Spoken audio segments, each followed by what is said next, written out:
And now for our next news special report. In a world increasingly veering towards conflict, the Middle East has erupted once more, and the stakes have never been higher.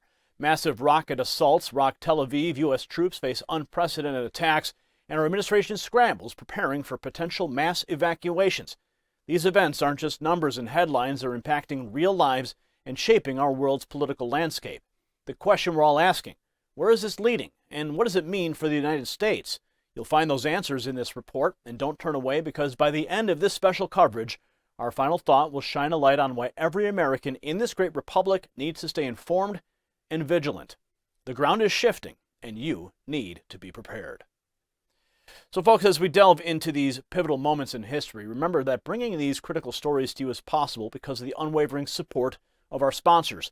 Their commitment empowers us to keep you updated, especially when world events threaten to destabilize economies. And speaking of stability, isn't it time you consider solidifying your financial future? Noble Gold Investments stands out as a beacon in uncertain times. Dive into the world of precious metals and receive a free 5-ounce silver America the Beautiful bullion coin with certain accounts. In the world of flux, trust in the steadfast. Visit nextnewsgold.com. Noble Gold, our gold standard in securing your future. Now on to our special report. Tel Aviv experienced chaos as Hamas launched a relentless rocket attack. Over 1 million Israelis were thrust into a life or death race to find shelter. This massive assault is among the most severe since the conflict escalated, with sirens sounding as far north as the Lebanon border. Israel's immediate response was decisive, targeting 3 terror cells and even a Hezbollah position in southern Lebanon. Let's take a look. Yeah, it actually had been quiet here throughout the day in Tel Aviv, but just a few minutes ago we had a flurry of rockets that was fired from the Gaza Strip over towards us. This was the most that I've seen the Iron Dome intercept in one single maneuver. We counted over half a dozen that were just intercepted a short while ago here. And Marnie, as I've pointed out on your show in the past, there is an app that you have that we have here in the country which shows where all of these are. It's a pretty dense map in terms of where all these missile strikes just took place. So just a constant reminder that this situation is far from settled here. People here in Israel, this is their new norm, and these are the constant dangers that people face on a consistent basis. Barney? But Tel Aviv isn't the only Israeli region under threat. Syria fired 2 rockets at Israel, both landing in open fields. In retaliation, the IDF launched attacks on Syrian military installations. This level of direct confrontation is rare, with the IDF openly admitting their strike against the Syrian radar site and the warehouse of the 12th Armored Brigade. You can see on the screen, this is the actual attack as it was happening.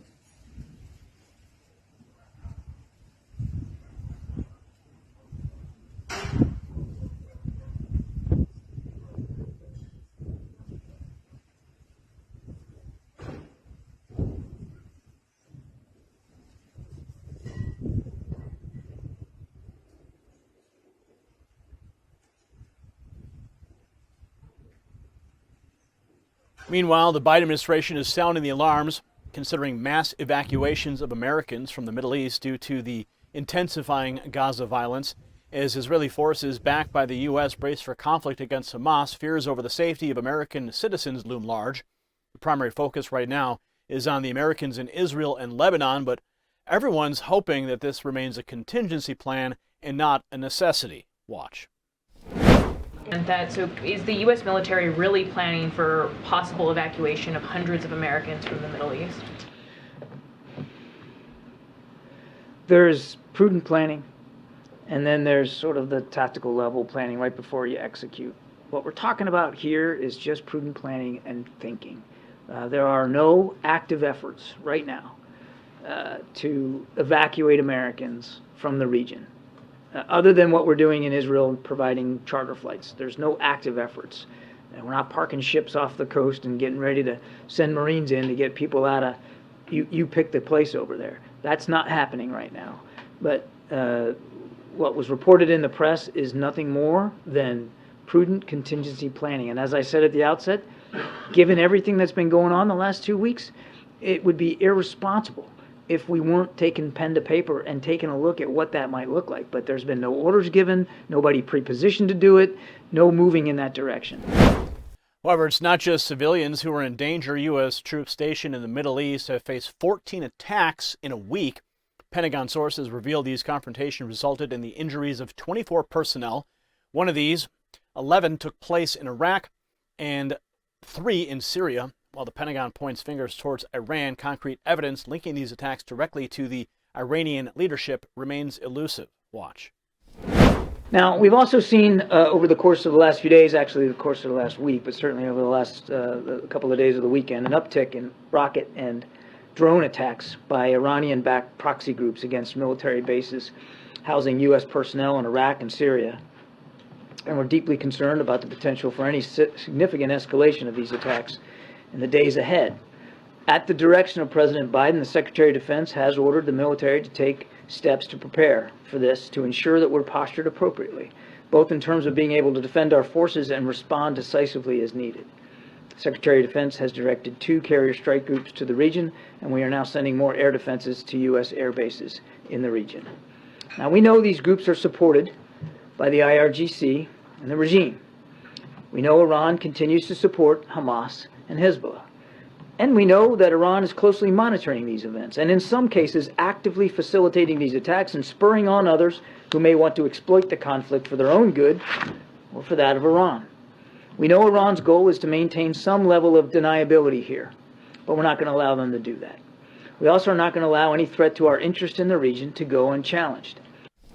But these incidents aren't isolated. After a 6-month lull, Iranian-backed militias have mounted renewed attacks against U.S. forces in the Middle East. A particularly notable incident occurred at Iraq's Al-Assad air base. U.S. forces intercepted a militia drone, only for it to crash into and destroy an American drone. Yemen also isn't spared. Iranian-backed Houthis launched a significant assault on Israel with a myriad of drones and missiles, some of which were intercepted by the USS Carney and Saudi forces. Here's more on that. Jake, the U.S. has intelligence that Iranian-backed militias in the Middle East, that would be Shiite groups in Iraq and Syria, are preparing for the possibility of escalating and ramping up the attacks they have carried out, according to multiple U.S. officials. And this would be as Iran looks to take advantage of the situation and the conflict in Gaza between Israel and Hamas, also taking advantage of the anti-Israel and anti-U.S. sentiment growing across the region. Now, Iran backs these groups, funds these groups, and arms these groups. The question now, how direct is this support? Officials say it's not that Iran is necessarily saying go carry out these attacks, but according to the officials, it appears that Iran is encouraging them and doing nothing to stop them. A far more direct link than U.S. officials believe Iran had with the initial October 7th terror attack carried out by Hamas. In that case, U.S. officials said Iran was surprised by the attack. Here, there is no surprise. There is a much clearer link that the U.S. is seeing, and it comes, as you pointed out, with a number of attacks that have taken place against U.S. forces in Iraq and Syria on the U.S. positions there. With all these events transpiring, Secretary of State Antony Blinken took to the global stage, issuing a firm warning to Iran addressing the UN Security Council. Blinken stated the U.S. resolve in responding to any attacks by Iran's proxies. The U.S. has also been asserting Iran's involvement in renewed assaults on coalition forces in Iraq. Watch. Tell us what you know about the U.S. moving forces into the Middle East. Well, that's right, Vincent, as you mentioned, with Secretary Lloyd Austin saying that he wanted to protect his forces. That's exactly what the U.S. military is doing. They sent out additional prepare to deploy orders for more U.S. troops. I've been told that number is still fluctuating while they're figuring out exactly who is going to prepare to deploy, but that number is fewer than 500, officials tell me. And that is in addition to a THAAD battery coming into the region and multiple Patriot batteries coming into the region for air defense. Why is there so much air defense coming in? Because we have seen attack after attack on U.S. forces in Iraq and Syria, at least 5 in recent days, one of them occurring yesterday in Syria at Al-Tanf garrison. That's in southern Syria. There were drones launched, no injuries and no casualties in that attack. But there was an attack on Al-Tanf last week, and there were minor injuries during that attack. So one may want to find out if officials have said what would be the reaction, say, if there's an attack next time, Iran. Well, The Pentagon has said that they will reserve the right to defend their forces and to strike back at a time and a place of their choosing.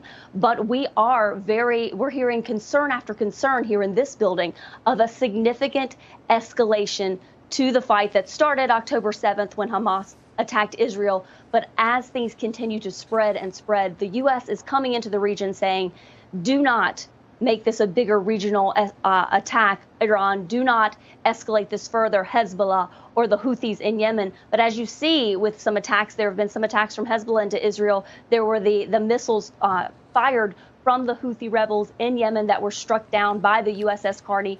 4 of those missiles, I've been told, and multiple drones on top of that. There is this significant threat going on, and the U.S. wants to be prepared to defend its allies and partners in the region and to defend its forces if necessary.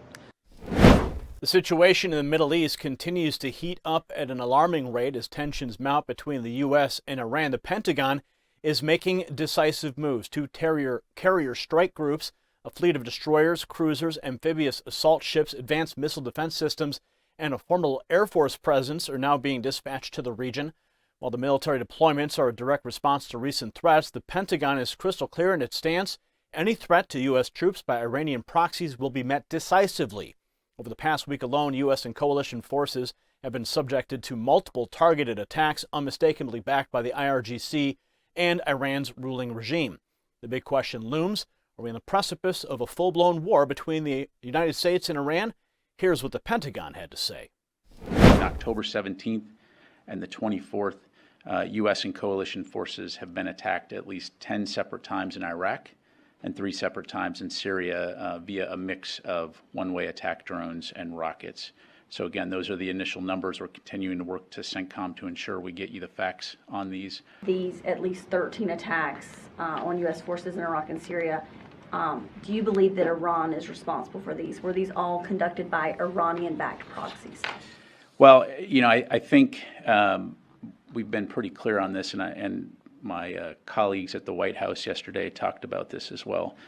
We know that the groups conducting these attacks are supported by the IRGC and the Iranian regime. What we are seeing is the prospect for more significant escalation against U.S. forces and personnel across the region in the very near term, coming from Iranian proxy forces and ultimately from Iran. So by virtue of our announcement over the weekend, we are preparing for this escalation, both in terms of defending our forces and responding decisively. And I just want to emphasize the point that I made earlier, which is that we always reserve the right to defend ourselves, and we will never hesitate to take action when needed to protect our forces and our interests overseas. So to be clear, we have significant capabilities in the theater right now, right? I mean, you've got the Ford that's in the Eastern Mediterranean. You've got an expanded number of fighter aircraft throughout the region, in addition to the naval assets that are already in the Central Command, AOR. So there should be no confusion